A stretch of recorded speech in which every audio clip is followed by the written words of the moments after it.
শুভ সন্ধ্যা। আজকে আমরা যে বইটি নিয়ে মানদাসে বই কথা অনুষ্ঠানটি আয়োজন করেছি, সে বইটি বইমেলার সামান্য কিছুদিন আগে প্রকাশিত হয়েছে। বইটির নাম হচ্ছে পঞ্জিকার বিজ্ঞাপনে বাঙালির পোড়া কপাল আর জ্যোতিষ ব্যবসার শতবর্ষের ধারা বর্ণনা, লেখক কৃষ্ণপ্রিয় দাশগুপ্ত। তো এই বইটি প্রকাশিত হওয়ার সঙ্গে সঙ্গে পাঠক মহলে চাঞ্চল্য তৈরি হয় এবং আমরা প্রকাশক হিসাবে তা যথেষ্ট টের পাই। এই বইটির বিষয়বস্তু, বিষয় ভাবনা এ নিয়ে আলোচনাও শুরু হয় এবং বেশ কিছু সংবাদপত্র এবং সংবাদ মাধ্যমে খুব চটজলদি এর কিছু রিভিউও প্রকাশিত হয় এবং এই আগ্রহ যত দিন যাচ্ছে, এর মাঝখানে আমরা কলকাতা বইমেলা পেরিয়ে এসেছি। কলকাতা বইমেলাতেও সেই আগ্রহকে সমানতালে আরো বাড়তে দেখেছি এবং কলকাতা বইমেলার পরেও এই বইয়ের সম্পর্কে পাঠকের আগ্রহের যে ঢেউ, তা ক্রমশ আছড়ে পড়ছে মানদাসে। সে কথা আমরা প্রতিদিন টের পাচ্ছি। আজকে মানদাসের বই কথা অনুষ্ঠান এই বইটিকে নিয়ে আলোচনা এবং এই বইটিকে ঘিরেই আলোচনাকে ঘিরেই উদযাপন। আমি প্রথমে আজকের অনুষ্ঠানের মূল বক্তা, সাংবাদিক এবং গবেষক রূপসা রায়কে এখানে ডেকে নেব এবং ডেকে নিচ্ছি লেখক কৃষ্ণপ্রিয় দাশগুপ্তকে।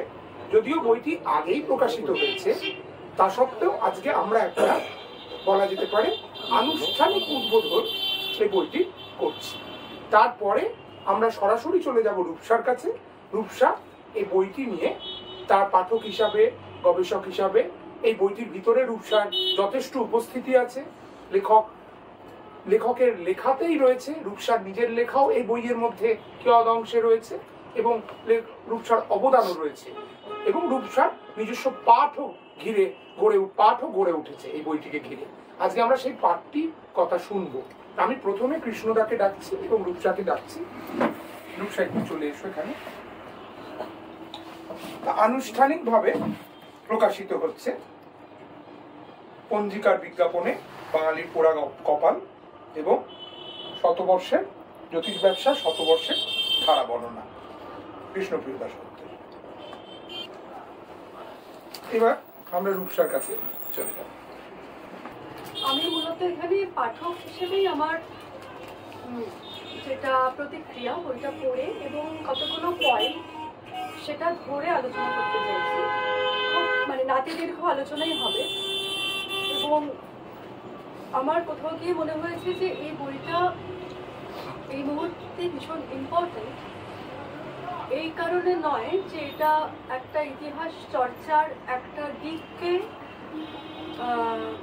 তুলে ধরছে বা ইতিহাস চর্চা যে প্রথাগত ইতিহাস চর্চার মধ্যে আমরা যেসব দিকগুলোকে পাই, সেই দিকগুলো ব্যতি রেখে একটা অন্যরকম একটা বিষয়কে তুলে ধরছে। এই বইটার একটা ব্যবহারিক মূল্য আছে।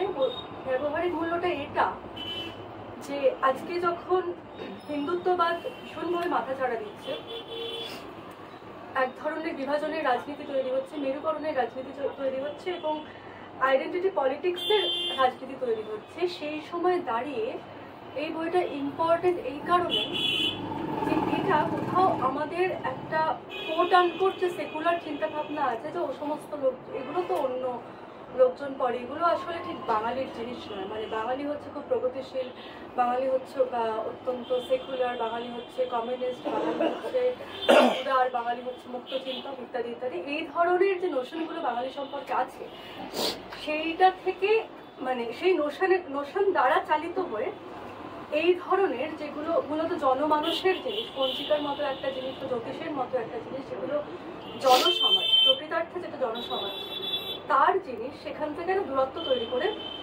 রেখেছিল। এই বইটার কাজটা এই জন্য ইম্পর্টেন্ট, যেটা দেখায় যে আসলে বাঙালি সম্পর্কে যে নোশনগুলো রয়েছে সেগুলো সম্পূর্ণ সত্য।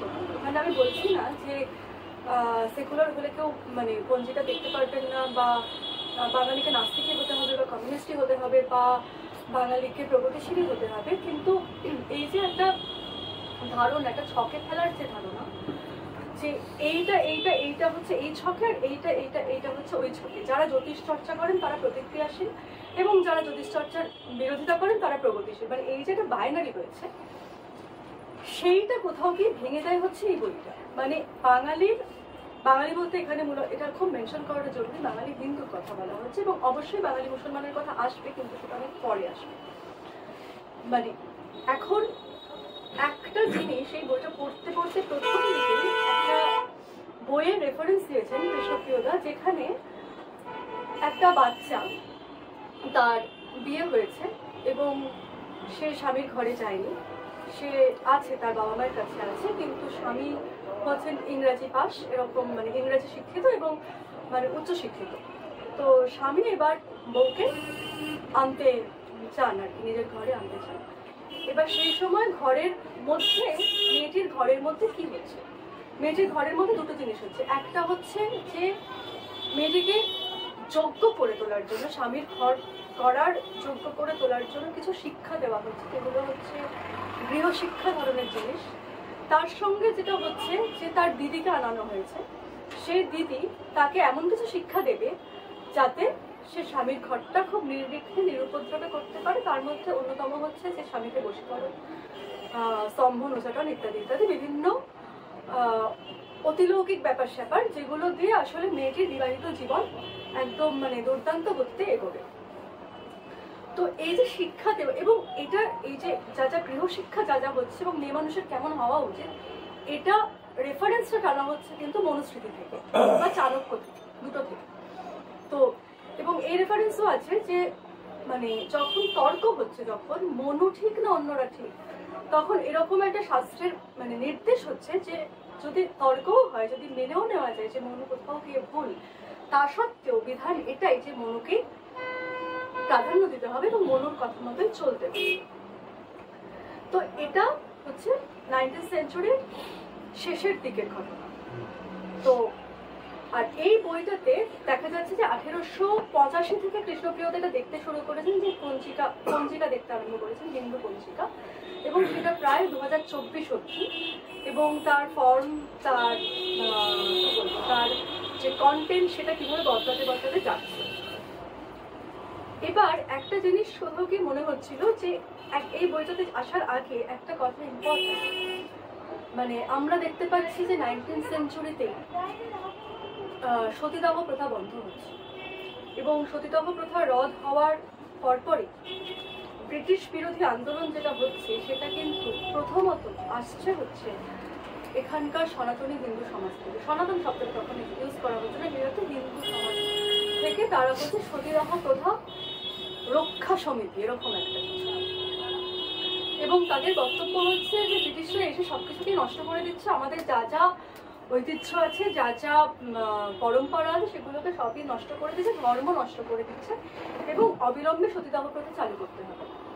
এটা হচ্ছে ব্রিটিশ বিরোধী মানে আন্দোলনের প্রথম শুরুয়াত সতীদাহ প্রথা নিয়ে, যখন ভেতরে মানে সোসাইটির ভেতরে গিয়ে সেটা আজটা লাগছে সোসাইটির মধ্যে।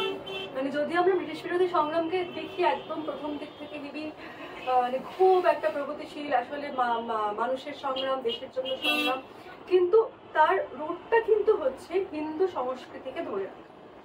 এবং এখানে আরেকটা কথা বলাও মানে ভুল হবে না, সেটা হচ্ছে যে ব্রিটিশ বিরোধী সংগ্রামে আরেকটা পার্ট ছিল হচ্ছে উত্তরপ্রদেশের জামাতে উলেমায়ে হিন্দ, যতদূর আমার মনে পড়ছে, এবং তারাও ব্রিটিশ বিরোধী সংগ্রাম করছে, এবং ওখানে একটা তর্ক আসছে যে এটা ভারতবর্ষ বা হিন্দ বা হিন্দুস্তান, সেটা দারুল হার্ব নাকি দারুল সালাম, মানে যুদ্ধের, মানে ইসলামের জন্য কি এটা যুদ্ধের জায়গা নাকি ইসলামের জন্য এটা শান্তির জায়গা, এই তর্কটা আসছে, এবং এটা দিয়ে তৈরি হচ্ছে যে ব্রিটিশ বিরোধী সংগ্রাম কিভাবে হবে।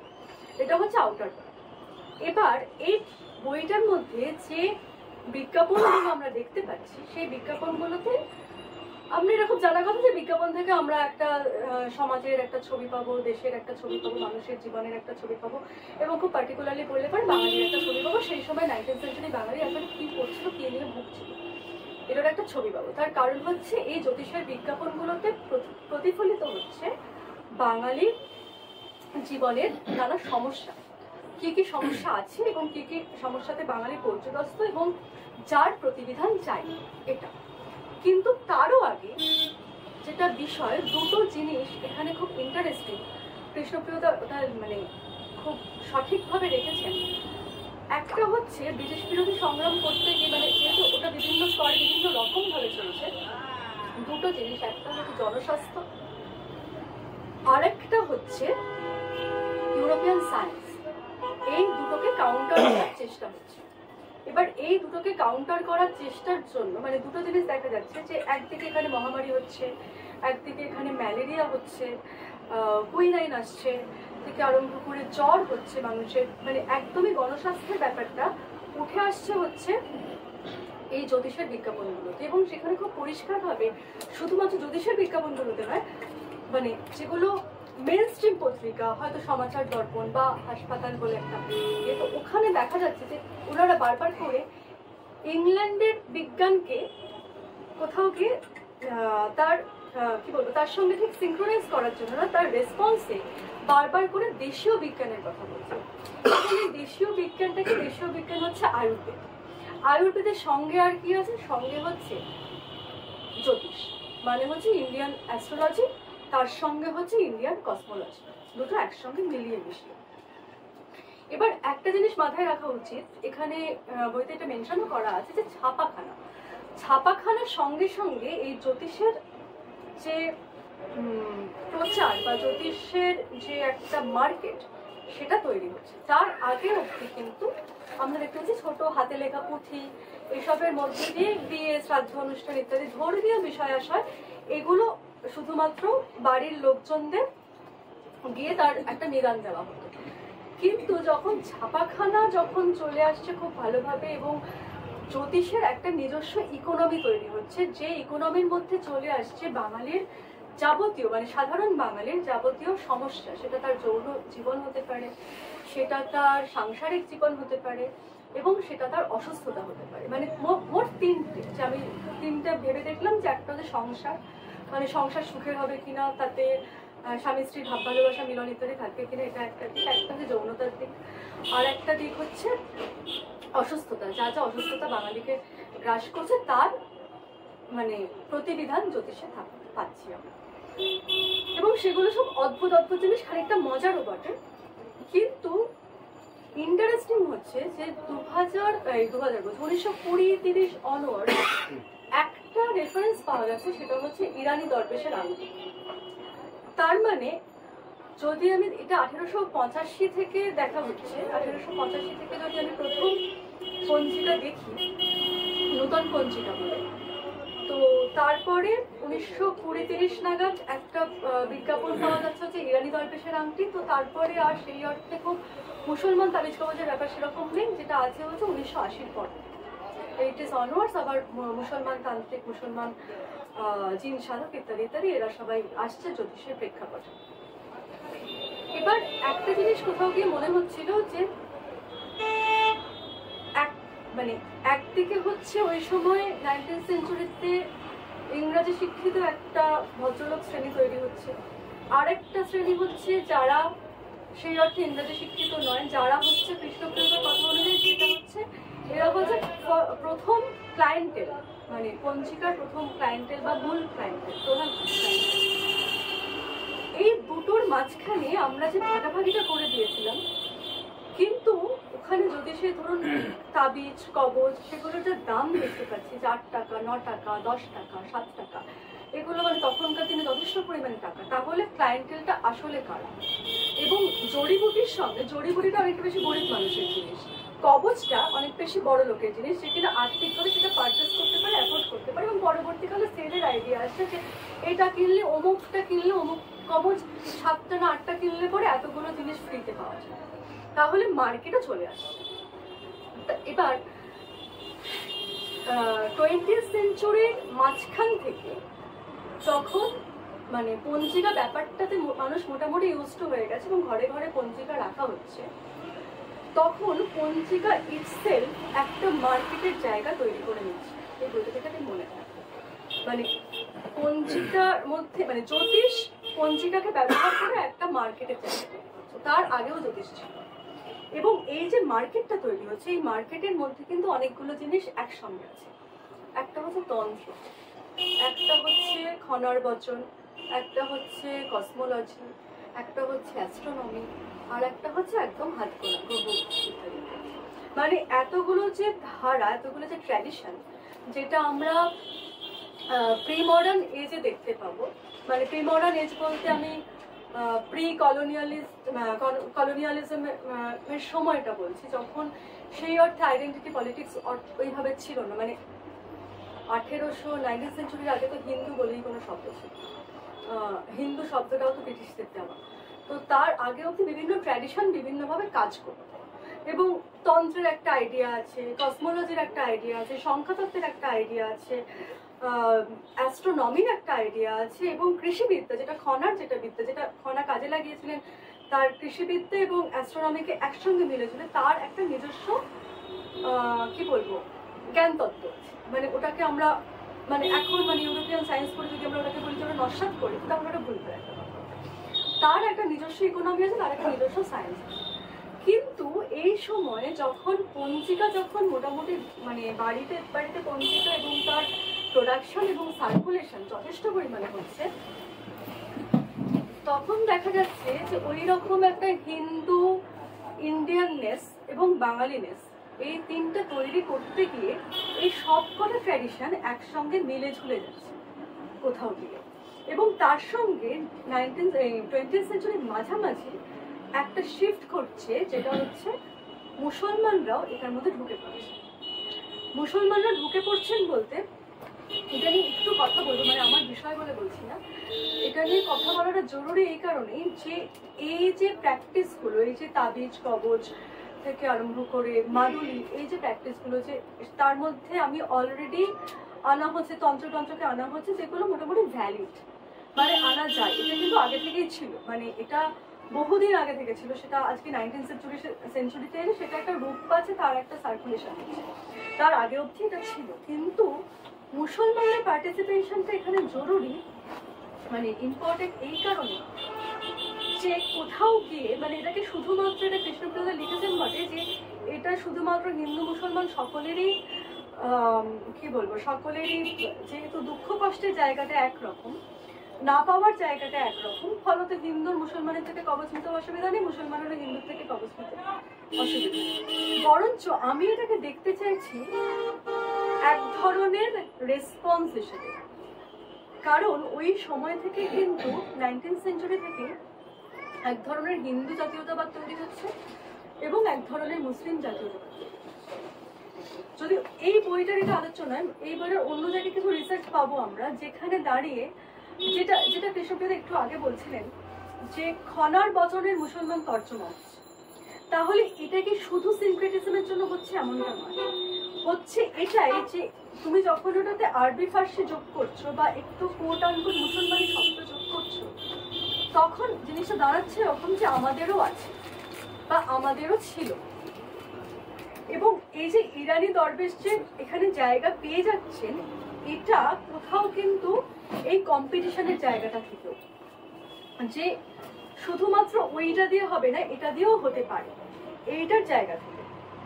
এবং তারপরে হচ্ছে যে আরেকটা জিনিস হচ্ছে যে সেই সময় যে আমাদের মোগল মানে লেট মুঘল পিরিয়ড থেকেই আমরা দেখতে পাচ্ছি যে বিভিন্ন পীর আউলিয়া সুফি সেন্ট এরা আসছেন এবং তাদের সাথে নানাবিধ কানেকশন হচ্ছে, ক্ষমতার কানেকশন হচ্ছে। ব্রিটিশরা আসার পর তারা কিন্তু একটু কোণঠাসা, তার আগে অবধি লেট মুঘল পিরিয়ড অবধি কিন্তু সুফি সেন্টেন্টের প্রচুর একটা কি বলবো পাওয়ার ছিল। সেই অর্থে পাওয়ার অর্থে মানে শুধুমাত্র ঐশ্বরিক পাওয়ারের কথা বলছি না, মানে আমি বলছি যে একদম ফিউডাল স্ট্রাকচারে যেরকম পাওয়ার হয়, এবং তারাও কোণঠাসা। এবার তারাও একটা সার্ভাইভালের চেষ্টা করছেন ওইটার মধ্যে দিয়ে, এবং না হলে শুধুমাত্র তো নামাজ পড়ে আর শুধুমাত্র আল্লাহ আল্লাহ করে ব্যাপারটা হবে না। ব্যাপারটা জন্য তোমাকে একটা আলাদা একটা ইকোনমি তৈরি করতে হবে, যেখানে মুসলমানরাও তাদের মুসলমান আইডেন্টিটি এইটাকে বজায় রেখে আসতে পারে। ফলত এটা একটা দিক।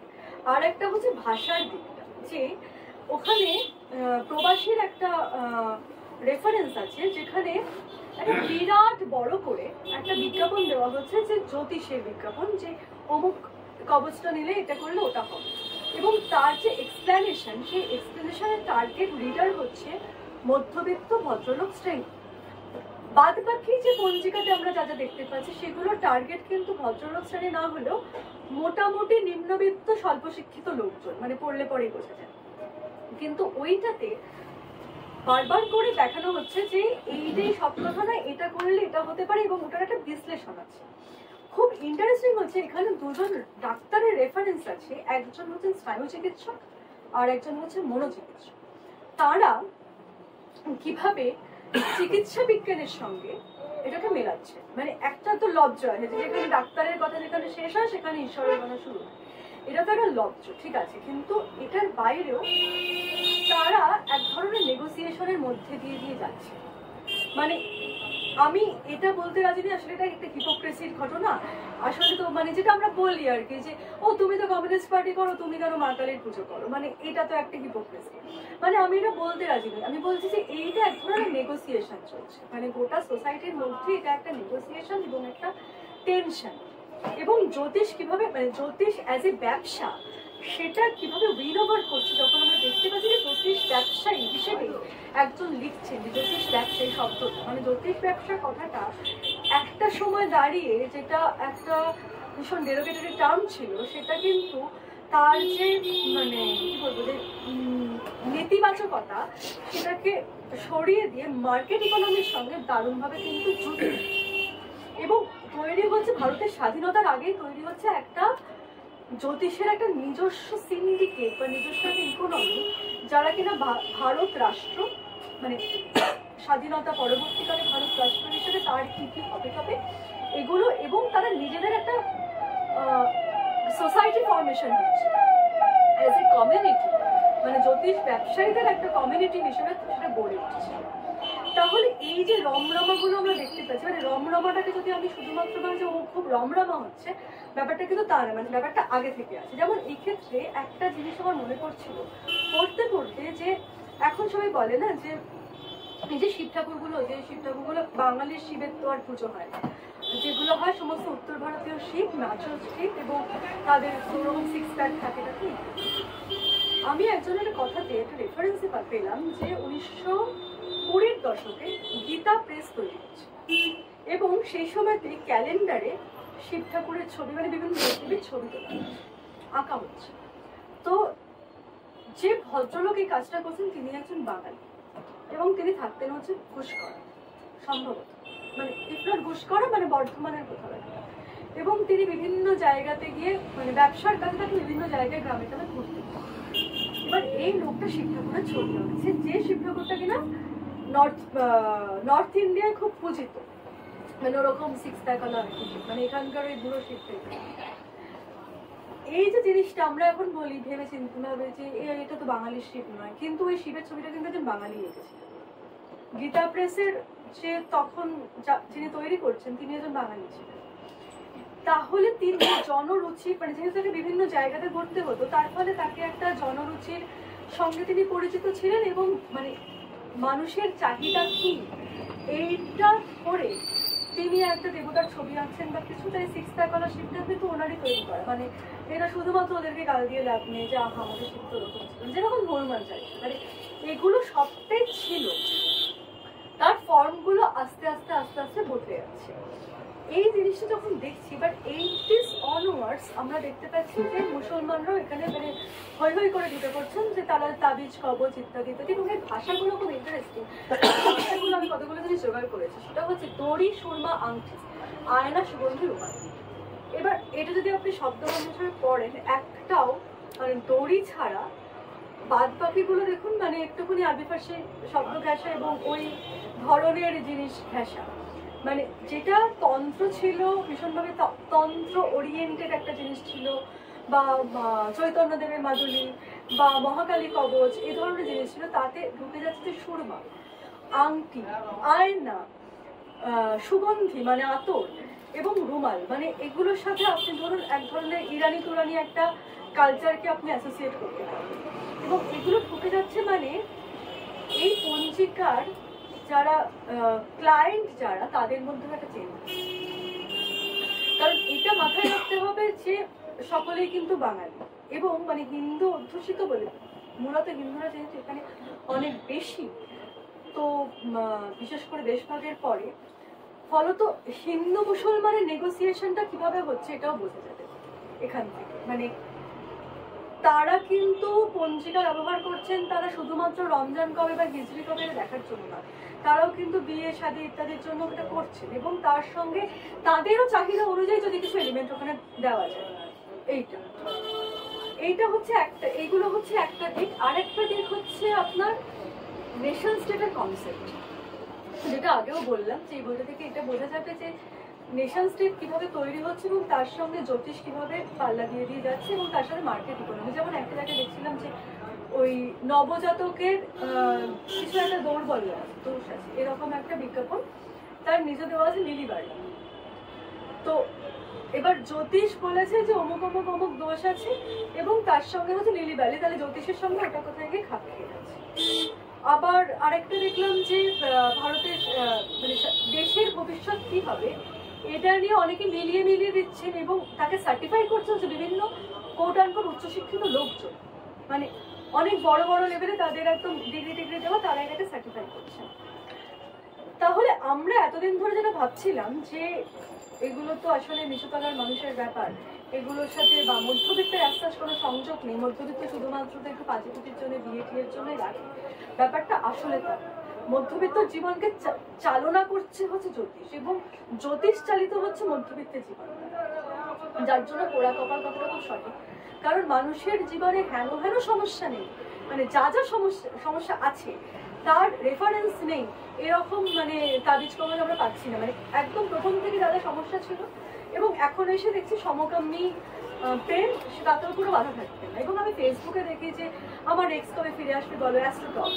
তো তাহলে এখন প্রশ্ন হচ্ছে যে পঞ্জিকা থেকে ব্যাপারটা ডিজিটাল মিডিয়াতে শিফট করে গেছে বা করছে, আস্তে আস্তে করছে, বা এটা হয়তো আবার পঞ্জিকাও হয়তো এটার সঙ্গে কম্পিটিশনের জন্য পাল্লা দেবে, যে হয়তো মানে আমরা জানি না 2 বছর বাদে হয়তো পঞ্জিকায় দেখবো যে সমকামী বিয়ে সিদ্ধ সময়, এটা অন্যটা হচ্ছে অপঘাত, এই কিছুটা দেখবো আর কি, এই ধরনের বিভিন্ন জিনিস দেখবো।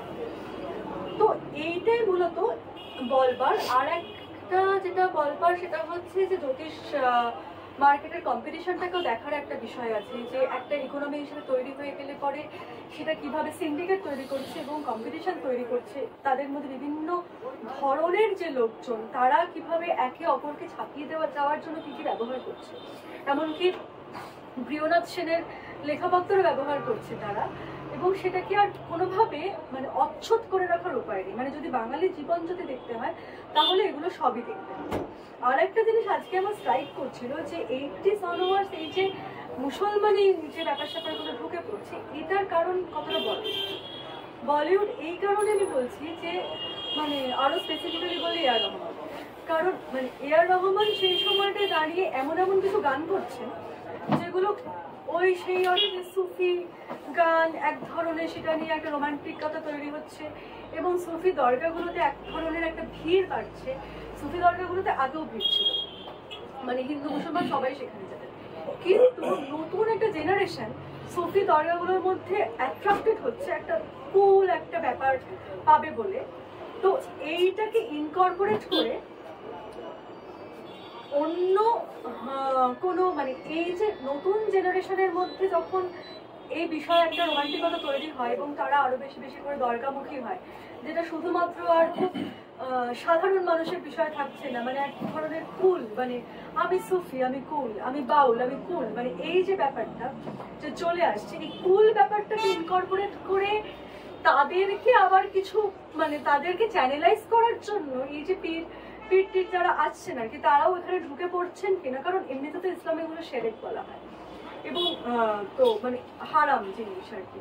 আবার তার আবার দুটো ভাগ আছে, সেটা হচ্ছে যে তুমি যদি অন্যের ক্ষতি করো তাহলে হারাম, আর যদি ভালো করার জন্য কোরআনে দুটো সূরা বা আয়াত লিখে রাখো তাহলে সেটা হালাল আছে, তাতে অসুবিধা নেই, কি আছে আল্লাহরই তো জিনিস। আর অন্যদিকে জিন টিনগুলো হচ্ছে হারাম, মানে মেইন স্ট্রিম ইসলাম।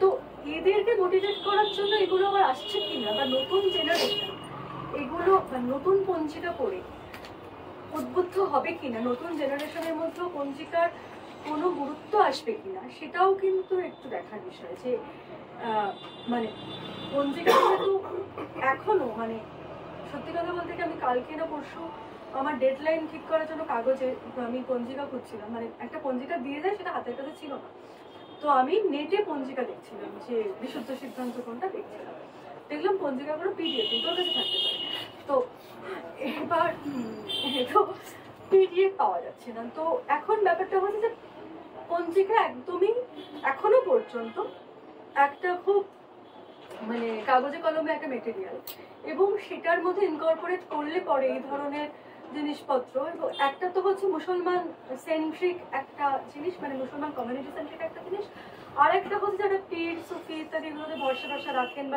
এদের সাথে এক ধরনের সংযুক্ত বোধ করেন, তারা কোনোভাবে পঞ্জিকার ক্লায়েন্ট হয়ে উঠবেন কিনা সেটাও একটা কিন্তু দেখার বিষয় আছে, যে এই মার্কেটের মধ্যে ঢুকে পড়া একটা তো সার্ভাইভালের বিষয় আছে, এবং এই মার্কেটের মধ্যে ঢুকে পড়া। আর এই মূলত আমার বলার ছিল। এরপর যদি আপনারা কিছু বলেন তাহলে আমি এর সঙ্গে একটা তথ্য এখনই যোগ করে দিই যেটা খুব জরুরি, সেটা হচ্ছে যে বাংলা ভাষায় প্রকাশিত যে কোনো বই, মানে যতদিন ধরে বাংলা বই প্রকাশিত হচ্ছে, যে কোনো বইয়ে বিক্রির সংখ্যায় সব সময় এগিয়ে থেকেছে পঞ্জিকা। পঞ্জিকা হচ্ছে সর্বাধিক বিক্রিত বাংলা বই। এটা কিন্তু এখনো পঞ্জিকার যা বিক্রি হয়, যে বই, কোনো বই, এমনকি রবীন্দ্র রচনা বলিও নয় বা আরো অন্য কোনো বইও নয়, যে অত সংখ্যক বিক্রি হয়। এবং এখনো এটা বাংলা প্রকাশক হিসাবে আমি জানি যে বাংলা প্রকাশনার ইতিহাসে এমন কিছু কিছু প্রকাশনা সংস্থা আছেন যারা অতীতে হয়তো বহু স্তরীয় বই করেছেন, নানান ধরনের বই করেছেন, কিন্তু তাদের অস্তিত্ব এখনো কেবলমাত্র তাদের প্রকাশিত পঞ্জিকা দ্বারাই নির্ধারিত হয়। মানে তাদের ব্রেড অ্যান্ড বাটার সেটা, আমি নাম করছি না, আমাদেরই মানে আমাদেরই আশপাশে ছড়িয়ে থাকা আমাদের পূর্বসূরি সমস্ত সংস্থা যারা এখনো প্রকাশনা সংস্থা চালিয়ে যাচ্ছেন, তারা পঞ্জিকার কারণেই টিকে আছে। কাজে পঞ্জিকার দাপট বোঝানোর জন্য আমি এই তথ্যটা সংযোগ করলাম রূপসার। হ্যাঁ, মানে পঞ্জিকা তো মানে আমরা শুনেছি পঞ্জিকা তো ঘরে লাগে, এই যে ঘরে লাগে, এটা একটা ঘরের জিনিস, এটা সংসারের জিনিস। আমি একটা জিনিস বলবো, সেটা হচ্ছে যে আমি একটা ডায়েরি ব্যবহার করি, সেটা হচ্ছে গুপ্ত প্রেসের ডায়েরি। এই গুপ্ত প্রেস মানে ইয়েতে নোট রাখবার জন্য, তো সেই ডায়েরিটা ছোট্ট নোটবুক আমাদের থিয়েটারের সব ডেটপত্র লিখে রাখার জন্য। ডায়েরিটার দাম যেটা সাধারণ ক্ষেত্রে ওই ডায়েরিটা পুরো ইয়েতে বাৎসরে সেই ইয়েটা টোটাল 12 মাসে সেটা হয়তো 30 টাকা কি ইয়েতে 20 টাকা 25 টাকা এরকম হতে পারে, কিন্তু ওই ডায়েরিটা আমাকে নেয় হচ্ছে 80 টাকা। আমি বলছি যে এটা কারণটা কি? আমি প্রথমবার গিয়ে পড়েছিলাম যে যখন নিয়েছি, আমি যে হঠাৎ এটা কেন বলছি, তাহলে গুপ্ত প্রেসের কথা আপনি শোনেননি? বলছে গুপ্ত প্রেসে সমস্ত গুরুত্বপূর্ণ ফোন নাম্বার, তারপর হচ্ছে বিভিন্ন হসপিটালের নাম্বার, মানে এটা ছাড়ো আপনি সমস্ত পঞ্জিকার সমস্ত তথ্যগুলো আপনি এখানে পাবেন। আর এর জন্য দাম এতগুলোটা? বলছে হ্যাঁ অবশ্যই, যে তার মানে আপনি হয়তো জানেন না। আমরা না দেখুন এরকম, আমি তো এই কারণটার জন্য নিয়েছি। তো এই যে গুপ্ত প্রেস, তার মানে একটা জিনিস বোঝা গেল যে মানে পঞ্জিকার একটাই প্রশ্ন, সেটা হচ্ছে যে আজকের এই যে দ্রুত গতির একটা পৃথিবী, মানে আমরা তো এটা অস্বীকার করতে পারি না যে একটা উত্তরাধুনিক পৃথিবীর একটা মডেল, চিন্তার যে মডেল, সেটা কোথাও না কোথাও পাল্টে গেছে, এবং পঞ্জিকার অ্যাপ আছে, হ্যাঁ সেটাও কিন্তু আছে। তার মানে বিষয়টার মধ্যে দেখা যাচ্ছে যে ঐতিহ্য এবং আধুনিকতা এই দুটো কি সমভাবে চলছে, নাকি আমরা যেটাকে আধুনিকতা বলছি আর পঞ্জিকার মধ্যেও একটা নিজস্ব একটা আধুনিকতা কোনো আছে, যে আধুনিকতাটা তার অবশ্যই একটা বহমান একটা জায়গা এখানে রয়েছে। আমি একটা বলছিলাম আগে, সেটা হলো যে আমরা এই ঐতিহ্য আর আধুনিকতাকে আমরা আমাদের সুবিধা মতো নেগোসিয়েট করি। মানে আমার দরকার এখন এটা, আমি টুক করে দেখে নিলাম। কুষ্মাণ্ড ভক্ষণ করা যাবে কিনা মধ্যরাত্রিরে, সেটা পঞ্জিকায় যে নিষেধ, ওইটা মানি না, সেটা ঠিক। কিন্তু বিয়েটা এই ইচ্ছার থেকে এইটার মধ্যেই দিতে হবে। যদি শাস্ত্র মতে বিয়ে হয়, কোনো বাপ মায়ের বাপের ক্ষমতা নয় যে ওইটার থেকে সময়টাকে আগিয়ে দিল বা পিছিয়ে দিল। কিন্তু কুমড়োটা সে খায় না, ওইটা মানে না। বৃহস্পতিবার কুষ্মাণ্ড ভক্ষণ খারাপ, দান করা খারাপ, এই খারাপ ওই খারাপ, এইগুলি সব মানে না। এবার কোভিডের সময় আমি একটা উদাহরণ দিই, এই গুপ্ত প্রেস ওদের দিয়েই বলছি।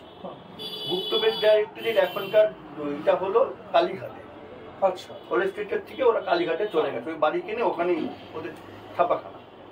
কোভিডের সময় আমি ওই মাস্ক পরে খারাপ কলকাতায় এদিক ওদিক অলিগলি ঘুরে বেড়াতাম, যে এই কোভিডটা তো থাকবে না, তখন কলকাতাটা কেমন ছিল একটু দেখে রাখি, কোনোদিনও লিখবো যদি না মরি। আমি একদিন ওই কালীঘাট অব্দি গেছি, একটু ওখানে গেছি যখন আপনজন খোলা আছে কিনা দেখলাম, যদি কাটলে খাবো, গিয়ে দেখি না বন্ধ, সব বন্ধ, খাকা করছে। গুপ্ত প্রেস ডাইরেক্টরির বাড়িটার সামনে দেখি 28-29 জনের মতো একটা লম্বা লাইন। আচ্ছা, সেইখানটাতে কিসের লাইন? ওইটা বিয়ের ডেট, অন্নপ্রাশনের ডেট, জন্মদিনের ডেট ইত্যাদি, উপনয়নের ডেট, এই ডেটের জন্য ওরা প্রত্যেকটা ইভেন্টের জন্য আলাদা আলাদা সরু সরু একটা করে বুকলেট টাইপ বার করে। ওই বিয়ের ডেট কিনতে এসছে, এবং আমি জিজ্ঞেস করলাম কোথেকে এসছেন, কেউ বললো বালি উত্তরপাড়া, কেউ বললো চুচুড়া, কিন্তু অনেক লোক বলেছে কসবা, বালিগঞ্জ, এই তথ্য। এটা ধরনের কুসংস্কার না? আমি সেই কথাটাই তো বলছি, যে এই যে ঐতিহ্য আর আধুনিকতা কিভাবে নেগোসিয়েটেড হয়, ওইটা মানে না, ওইটা সে মানবেও না। এখন এইটা খাওয়া বারণ, ওইটা খাওয়া বারণ, এটা কিন্তু বার বেলাটা মানে। বৃহস্পতিবার দিন বারণ আছে যদি লিখে দেয়, ও যাবে না।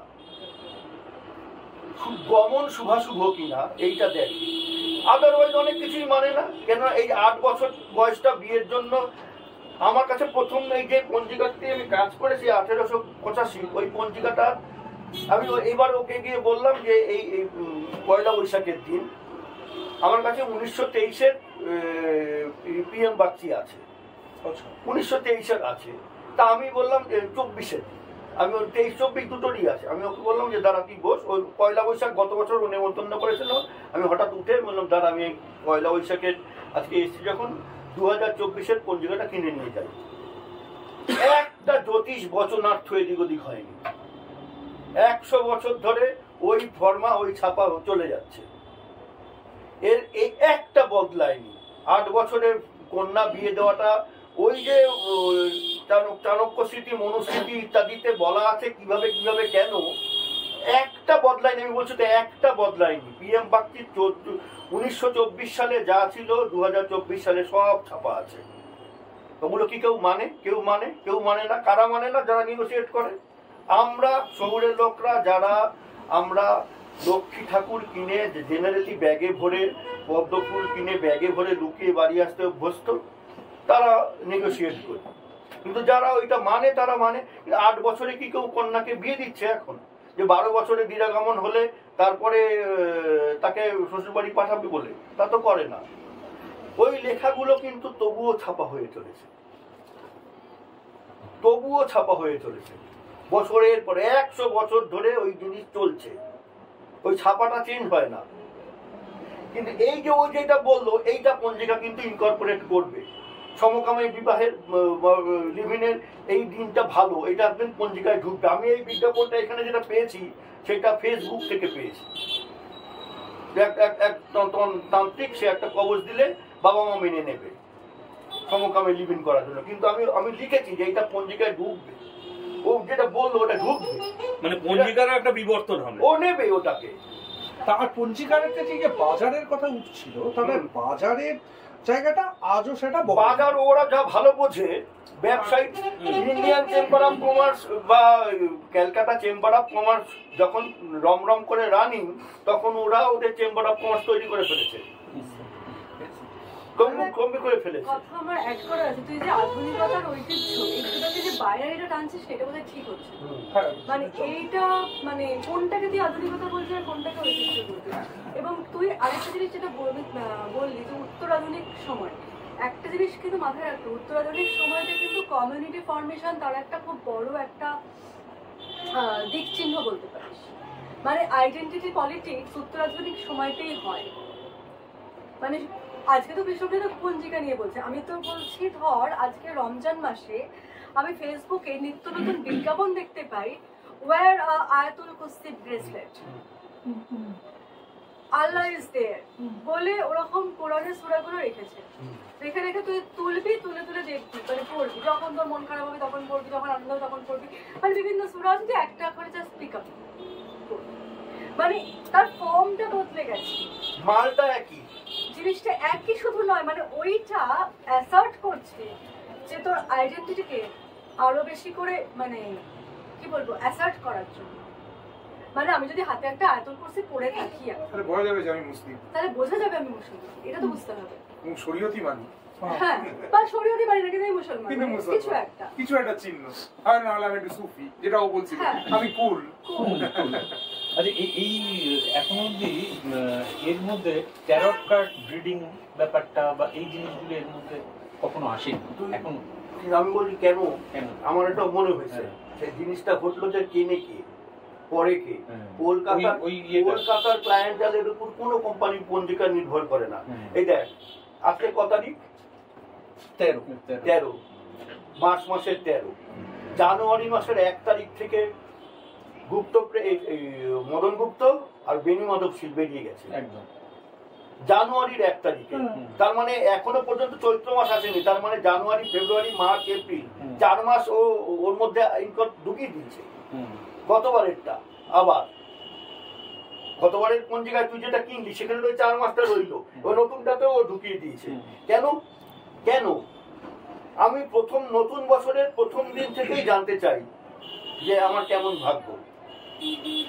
ইংরেজি ভাগ্য, বাংলা ভাগ্য বলে আলাদা করে ভাগ্য চেঞ্জ হয় না, ভাগ্যটা ভাগ্যই। সেটা 1 জানুয়ারি বর্তমান পত্রিকা, সেই যে সুখী গৃহকোণ বা সাপ্তাহিক বর্তমান ছাপায় যবে থেকে সংখ্যাটা বেরিয়েছে তবে থেকে প্রত্যেক বছর 1 বৈশাখে এবং 1 জানুয়ারিতে এই বছর আপনার কেমন যাবে এই দুটো সংখ্যা করে স্পেশাল নাম্বার করেই করে। পঞ্জিকা ওরাও জানে জিনিসটা যে আমার 1 জানুয়ারি থেকেই দিয়ে দিতে হবে। আর সরস্বতী পুজোটা ওদের টার্গেট।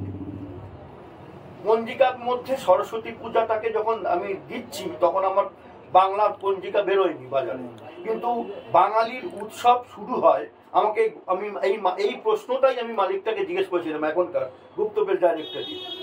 তিনি আমায় বললেন যে আমাদের বাঙালিদের পূজাটা শুরু হয় নতুন বছরের পত্রিকা সরস্বতী পুজো থেকে। আমরা কেন ছেড়ে দেবো ওইটাকে?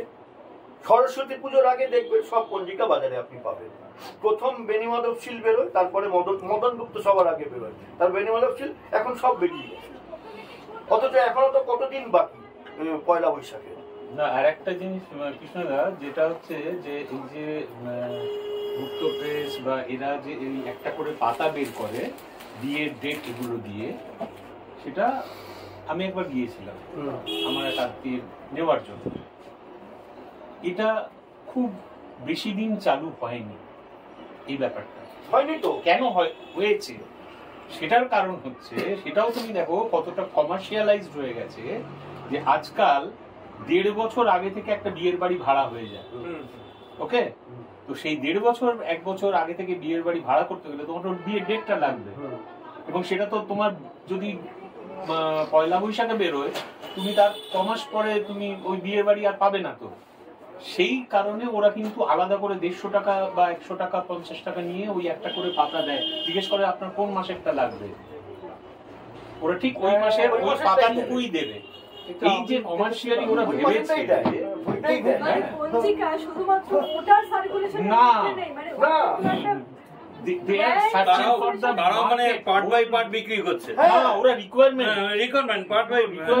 ফেব্রুয়ারি মাসেরটা কিনবি কেন? তুই টার্গেট করে রেখেছিস আমি এপ্রিল থেকে মে এর মধ্যে করবো এই আমার অনুষ্ঠানটা করবো। এবং কোভিড পিরিয়ডে দামটা আরো বেশি ছিল, তার কারণ কোভিড পিরিয়ডে এইগুলি পাইনি তখন, এই জন্যই তো ওই লোকরা আলাদা আলাদা করে পাতাগুলো সিঙ্গেল পাতা কিনেছে, যার যে পাতাটা দরকার একদম ওইটাই দেয়, ওর বেশি দেয় না। হ্যাঁ, আমি বলছি আরেকটাও কথা, ম্যারেজ রেজিস্টার এসে সে সই করে বিয়ে করলো, তাতেও সময় দেখা হয় যে পাঁচি মতে কোন টাইমটা ঠিক আছে। হ্যাঁ, তবে তোর তো দরকার নেই, এটা তুই তো হিন্দু মতে বা অমুক মতে, শাস্ত্রের মতে বা ব্রাহ্ম মতে ঢপের কিছুই করছিস না, তা তুই এটা কেন করতে গেলি? আমি এটার গাড্ডা থেকে কি বেরোতে পেরেছি? পারিনি।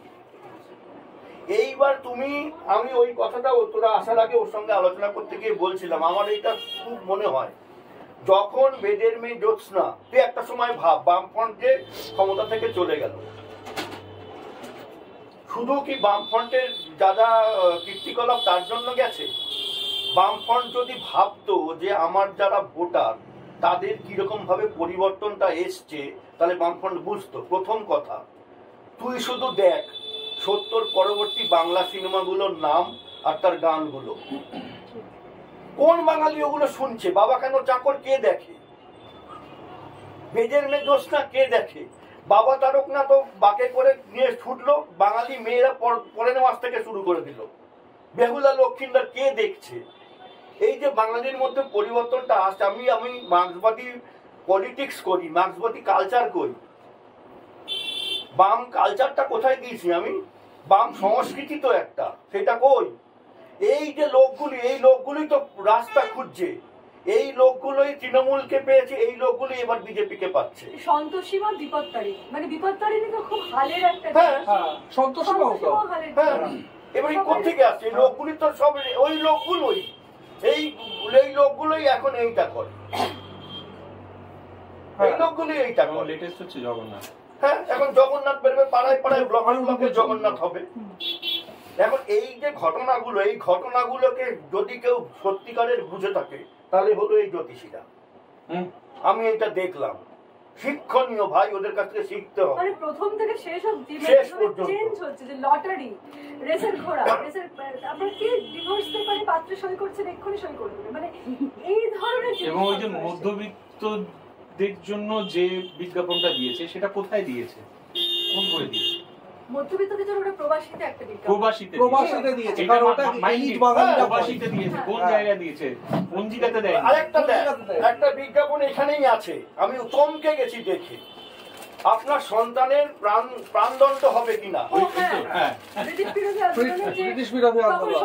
আমি দেখতেছি যে প্রাণদণ্ডটা কেন দেবে? বাপ মা গিয়ে তো জিজ্ঞেস করবেন, দেখেন তো আমার ছেলের ফাঁসি হবে না তো? ওই সময় আমি হিসেব করে দেখছি বাঙালির 32 জনের ফাঁসি হয়েছে ততদিনে। মানে কতখানি সাইকোলজিক্যালি দেয়ার ইনভলভ, সাইকোলজিক্যালি এই যে ব্যাপারটা বোঝে, সাইকোলজিটাকে কত ভালো বোঝে। কত ভালো। এইটা আমি বলছি, তোমার ওদের মতো কেউ বোঝে না, এবং ওরা সত্যি বুঝেছে যে আমি আধুনিকতার সঙ্গে এই উত্তরাধুনিক বল বা তারপরের আধুনিক বল, আরব আধুনিক বল, যেই হবে যাই হোক, উত্তরাধুনিকের পরে যদি নতুন কোন আধুনিক বলে জ্যোতিষ ঠিক যে লাইনে ঢুকে পড়বে। সব থেকে বড় কথা হচ্ছে আধুনিকতার থেকেও বিষয়টা হচ্ছে সমকালীনতা, একদম কন্টেম্পোরারি। কি চায় পাবলিক, কি চায়, জীবনেও ব্যাকডেটেড হবে না, একদম হবে না। যে পথে যেভাবে সে একটা সমাজতাত্ত্বিক যে কি বল অ্যাপ্লাইড সোশিওলজি একটা গুরুত্বপূর্ণ। ও আমি সত্যি কথা বলছি, ও অনেক বেশি জ্ঞানী গুণী পড়াশোনা করে আমার থেকে, সত্যি বলে একদমই বলছি না, ফালতু কথা না। ও অনেক অন্যভাবে দেখবে, ওদের একাডেমিক্যালি দেখার একটা চোখ আছে, মন আছে, ভাষা আছে, বৃত্তান্ত আছে, বহুল আছে, ইত্যাদি আছে। আমি অত বুঝি না, আমি একটা সাধারণ লোক, আমি খালি চোখে মালটা দেখি যে তারা হইলটা কি। এবং তারপর দিনের শেষে এসে এই যে প্রত্যেকবার বলছে যে এই যে 1900 কত সাল থেকে বললো পঞ্জিকাগুলো, কবে থেকে স্টাডি হয়েছে?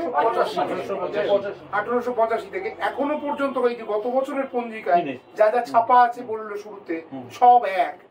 এবং তারপরে তুমি চলে যাও হচ্ছে দিল্লির জেএনইউ এ, এবং তারপরে তুমি আজকের সামগ্রিক বামপন্থী আন্দোলনের দিকে গিয়ে বলো মনুবাদ সে আজাদি আছে পঞ্জিকার বিজ্ঞাপন, পুরোটাই তো মনুবাদ। আজও তো কোনো না কোনো ভাবে আঁকড়ে বিক্রে রেখে দিয়েছে ওই তো জিনিসটা। এবং ওই যে বাইনারির কথা তুমি বলছিলে, এই বাইনারিতে আমরা এখনো পড়ে আছি মনুবাদ সে আজাদি এতগুলো বছর।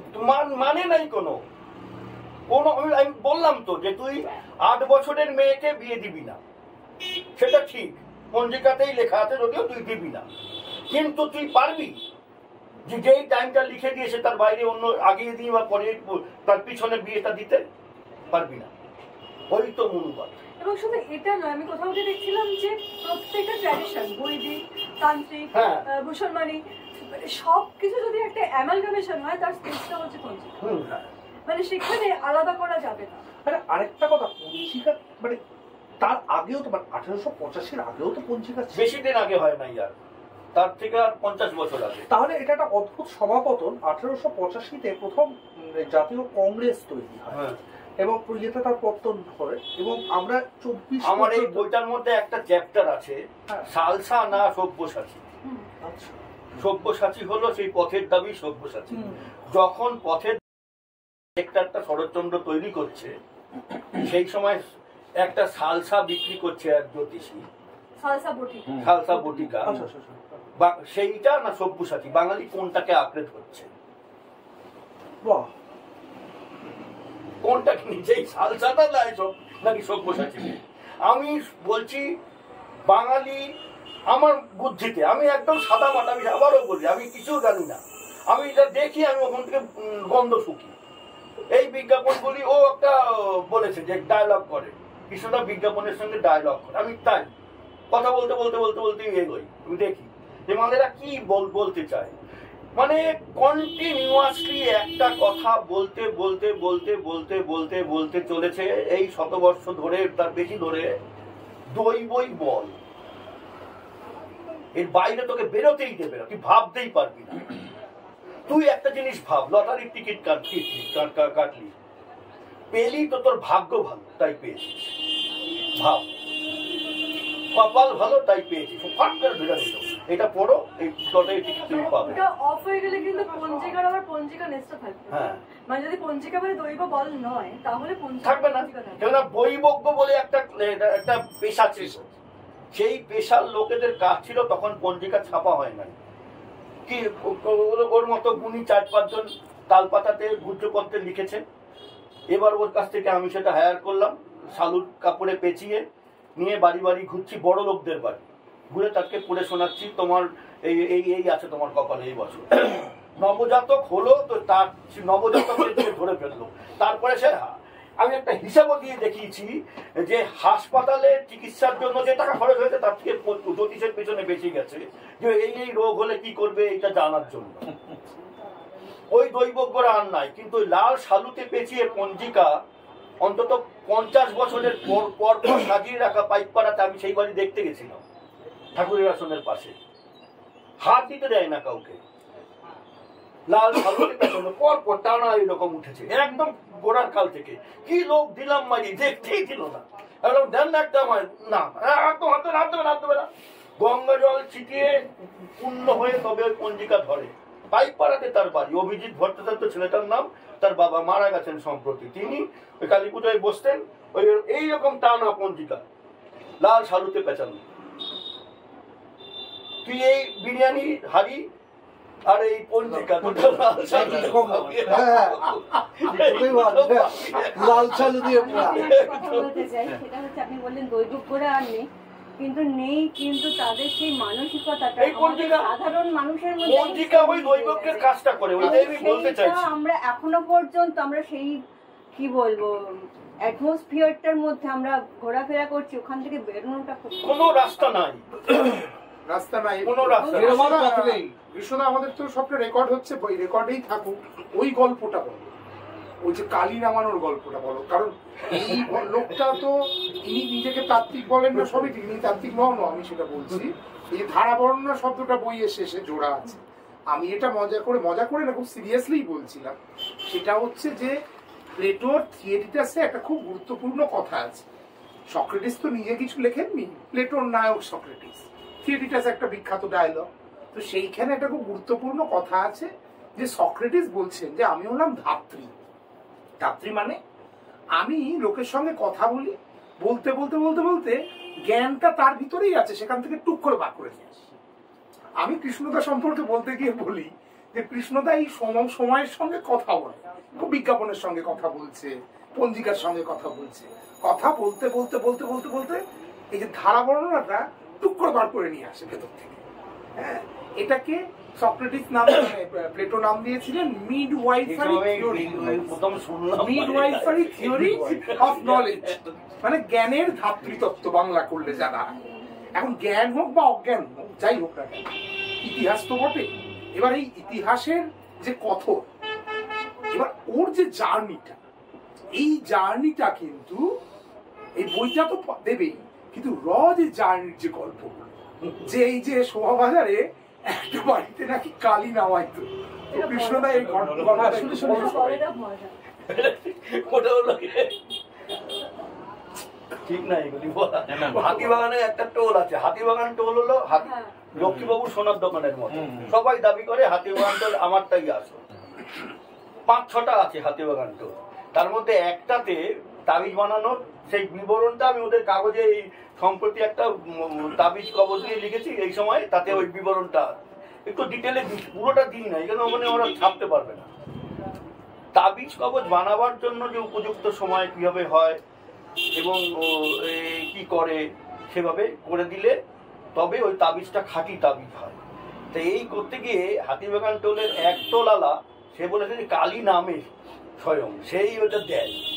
এবার আমি একটা হাতিবাগানের ছেলেরে পিট করছি, আমার একবার গিয়ে তুই ঢুকে দিয়ে বাইরে চলে আসছি, ওই জায়গাটা চিনে আসছো।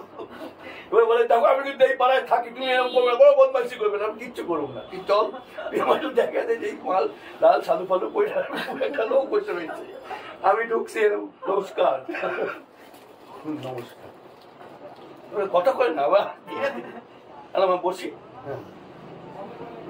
না না না কালির সামনে হাত দেবেন, আমি নামবেন মানে আমি এই কি নামে যে নামে এ নামে কোথায় নামে বিজ্ঞাপন আছে আপনারা কালী নামা আমার কাছে আছে, ব্যাগে নিয়ে গেছি পঞ্জিকাটা। আপনি তখন জন্মান নাই বোধহয়, আপনারা পূর্বপুরুষটা কালী নামে তাবিজ দিতেন, এই দেখবেন বার করবো আমি একবার নামায় দেখেন আপনি আমি বেরিয়ে যাবো। কালী নামানো একটা খাড়া না কি ওই ত্রিশুলটা করছে কোথায়